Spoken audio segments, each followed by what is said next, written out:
Okay, welcome to this NEP for composite functions, so notes, examples and practice questions. So here's our title. If you're doing it in your folder or your notes book or a notebook, whatever, get your title down and then we are going to start with the notes. So two or more functions can be combined to make a composite function. So a composite function is what happens when two or more functions are joined together. And what we have is an example of what that would look like here. So this is an example of a composite function. Okay, so what we've got f g of x. Now this yellow bit in brackets here, there's another way of writing that with another bracket around the outside. So we've got g of x inside, and that is all that yellow bit, just with an extra set of brackets.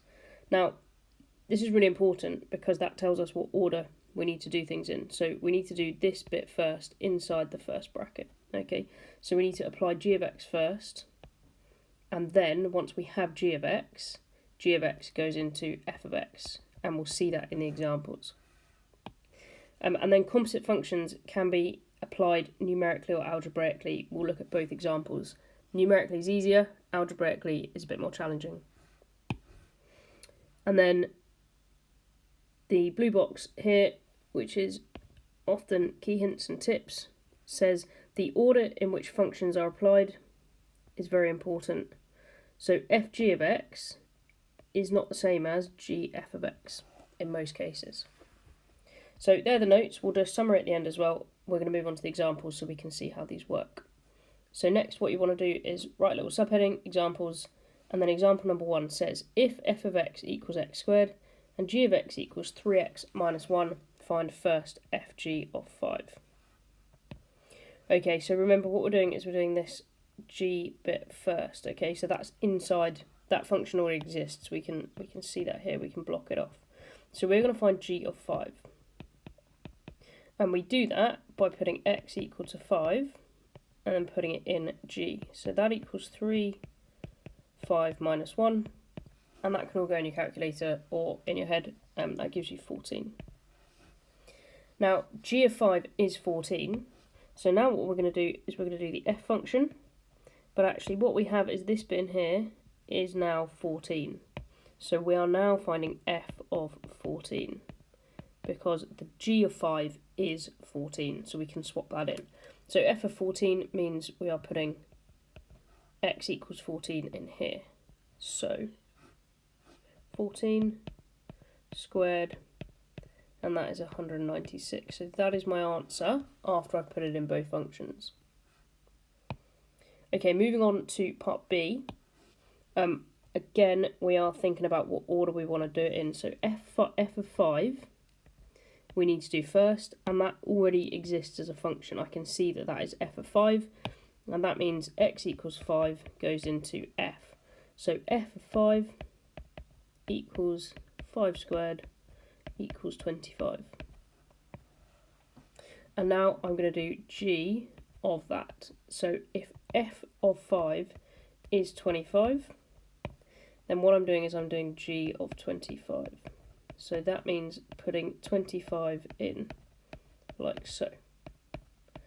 That equals 74.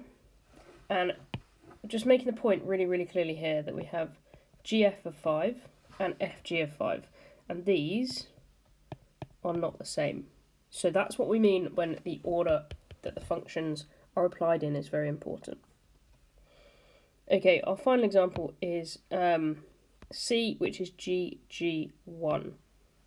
So this one here, we're going to do g twice. We're starting with g of 1 because that is the inside function. So g of 1 is 3 lots of 1 minus 1. And then that is 2. So then what we're going to do is we're going to do the whole function, but we're going to do g of 2 because that is what I get for g of 1. So g of 2 equals 5. So there we have it. That is numerical composite functions. So that's numerical, and then we're going to do some algebraic ones as well. So next we have if f of x equals 1 over 2x and g of x equals 4x plus 2, I'm actually going to colour coordinate these. So g of x is here, and f of x is here. Now, part A says find f g of x. Now in this case, we don't have a number, but we're still looking at this function first, okay? So g of x is 4x plus 2, as we can see there. So instead of writing g of x here, we can actually write 4x plus 2. So what that means I'm finding is I'm finding f of 4x plus 2, because we can rewrite the g of x like that. Now what this means here is this means that instead of x, we're going to write 4x plus 2. So algebraically, instead of putting the number into the second function, we're putting the first function inside. So 1 over 2, and then instead of x, and I've done that in yellow because it has come from here, it's g of x. So this equals 1 over, so expanding that gives us 8x plus 4. And there we have it, so that is A. Okay, B, we have g of x. So again, we're going to take this inside function, and g of x equals 4x plus 2. So what that means is when I consider the overall function, I have g of 4x plus 2, because that's the inside component. So now what I'm going to do is I'm going to put that in my function. So that means in g of x, instead of writing an x, so instead of writing an x here, I'm going to write 4x plus 2. And this is all in yellow because it is both the g components. So expanding that gives me 16x plus 8. So this is g of x. Okay, finally, part C. What must be excluded from the domain of f g of x? Okay, so f g of x, remember, we've got here. So this is f g of x. Now, exclusions from the domain is anything that is going to break my function. So what that means is I can't divide by 0. So that means 8x plus 4 is not allowed to equal 0. So if I solve that, it will tell me what x is not allowed to equal. So 8x is not allowed to equal minus 4. So x is not allowed to equal minus a half. So therefore, x equals minus a half must be excluded from the domain.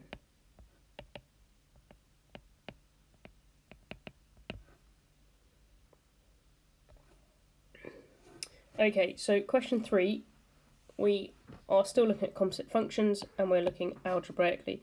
So we have, if f of x equals x squared and g of x equals 2x minus 1, solve f g of x equals 4.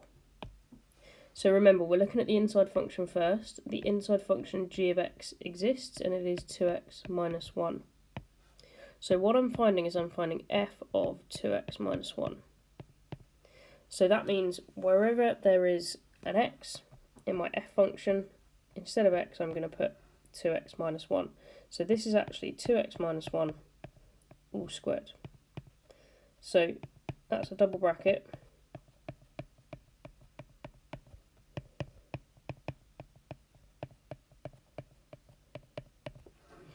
And what we are doing is we are solving, our objective is to solve f g of x equals 4. So f g of x equals 4. Then I can solve.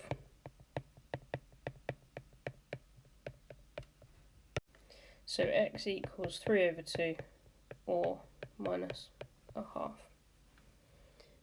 And there we have it. Okay, so our summary.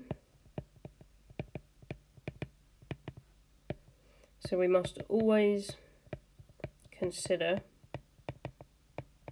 the inside function first.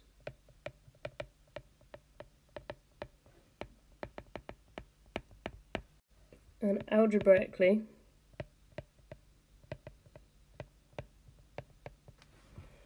we sub in the inside function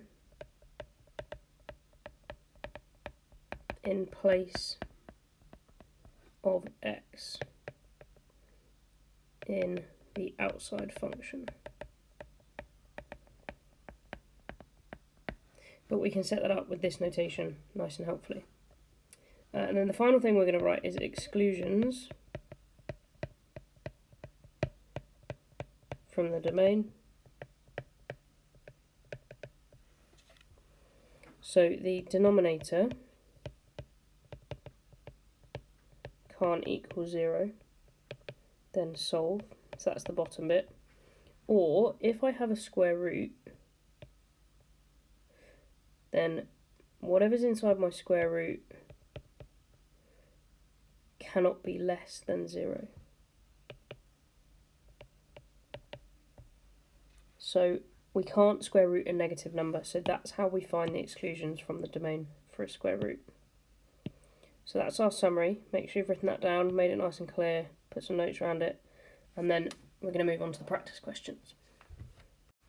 Okay, practice questions. So try these without your notes, without the video. If you get stuck, you can come back here, or you can just shout and ask for help, or rewatch the video, or you got these solutions here for you. Okay, so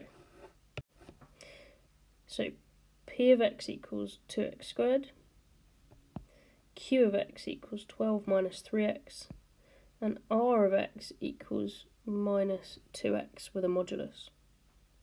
Okay, so we're going to start with question part I, and we're going to start with r of 3, because that is the inside function. So x equals 3 in r of x. So r of 3 equals, and because of that modulus, that makes it a positive number.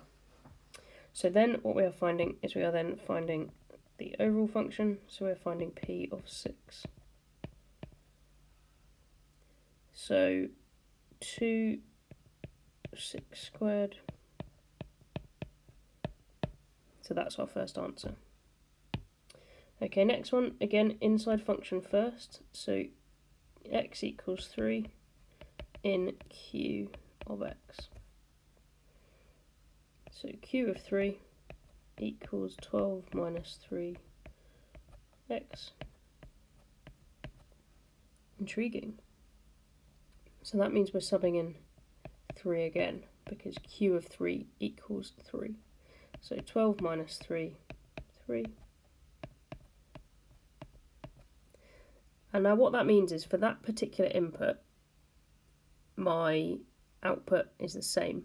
That's not true for all functions, but that means that no matter how many times we actually repeat that into q, we're always going to get the same answer. Okay, finally, rp of 3. So we're going to start with p of 3. So p of 3 is 2 lots of 3 squared. And then we are considering the whole function. So then it's r of 18.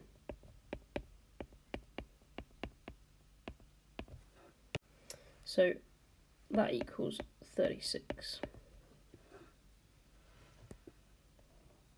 Okay, moving on to algebraic, we have f of x equals this, g of x equals this, and h of x equals all of this here. So algebraically, so we are starting with g of x. So g of x equals 2 minus x from up here. So what we are now doing is we are actually doing f, where we're looking at the whole thing now. So we're looking at all of this. So we have f, and inside that we have 2 minus x, because g of x equals 2 minus x. So what that means is instead of the x here, we are going to put the 2 minus x. squared minus 1. So that's 3 lots of this, so that's a double bracket, and then we're going to expand. I'm going to leave the 3 there for now.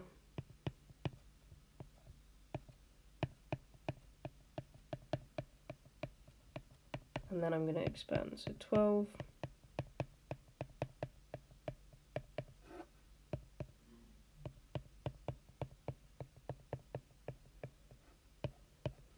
So that is fg of x.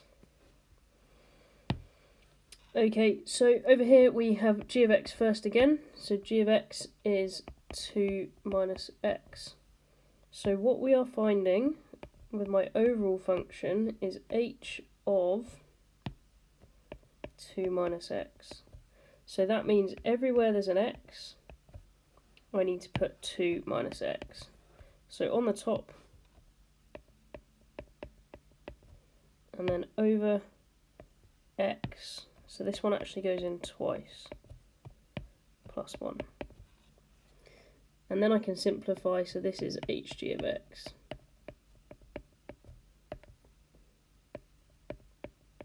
And that's my answer. Okay, part C. If Sx equals that, Tx equals this, solve St of x equals Ts of x. So we know that the order matters for these. So the first thing I'm going to do is I'm going to do St of x. So let me just get some colour on here. So if we make that the red one and that the blue one, we are starting with T of x. So T of x equals x minus 4. So what we are finding is we are finding S of T of x. So that goes in there, which means we're taking the S function, and everywhere there is an x, we are putting this instead. So St of x equals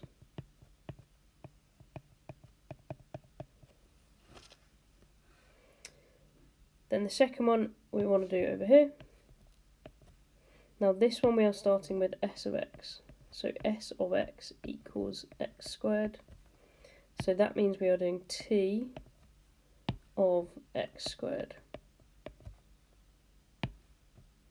So that means everywhere there's an x, in the T we are going to put x squared instead. And actually that one doesn't need any simplifying. So T S of x. And now it's asking me to solve them equal to each other.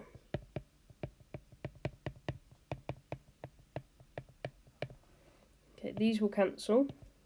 So then I have minus 8x equals minus 20.